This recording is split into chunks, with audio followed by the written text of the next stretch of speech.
Dinagsa ng marami ang dalawang charity event sa Toronto na layong magbigay tulong at ngiti sa mga nangangailangan bago ang Kapaskuhan. Silipin po natin ang Operation Head to Toe at proyektong Dinner on Wheels sa report ni Teresa Redula.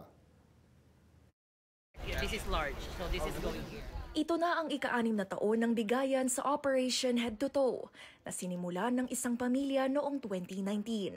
At anila, ramdam nila ang mas malaking pangangailangan ngayon ng marami sa Toronto. Nag-umpisa kami as kaming magpapamilya lang.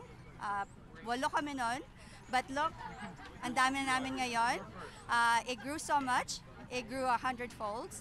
This is just really giving back to our Toronto family. Dati, we're actually forcing people to take the care package that we put together. But now you can see that people are really lining up. We know the needs is high, even from previous year. It's just growing. Mahabang pila para sa mga panlaban sa lamig. Kabilang ang gently used winter jackets, scarves, gloves at mga kumot. Mayroon ding hotdog and chili na patok din ngayong winter. Malayo na rin daw ang mararating ng isang $30 donation na nakabuo ng care packages, laman ang mga sipilyo, sabon at iba pang pangunahing pangangailangan. It's important for us to stop around Christmas, especially because everyone's go, go, go, just to remember how lucky we are and how much it means to give back to other people. Dagdag ng grupo, bagamat mas limitado ngayon ang pinansyal na donasyon, dumami rin naman daw ang mga nag-volunteer para tumulong. Oh, oh, oh! Merry Christmas from Operation Head to Toe.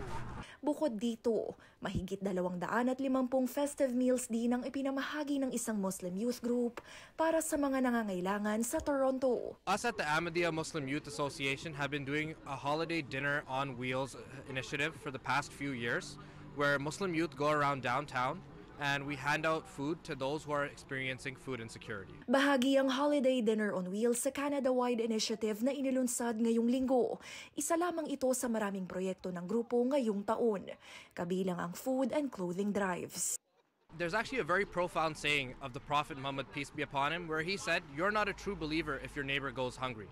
So this is basically what our faith is all about, is to make sure that no one goes hungry, especially in these trying times. Naniniwala ang parehong grupo na mahalagang maglaan ng ilang oras gaya nito para makapagbigay ngiti sa mga nangangailangan at makatulong sa ibang pamilya na maipagdiwang ang Kapaskuhan.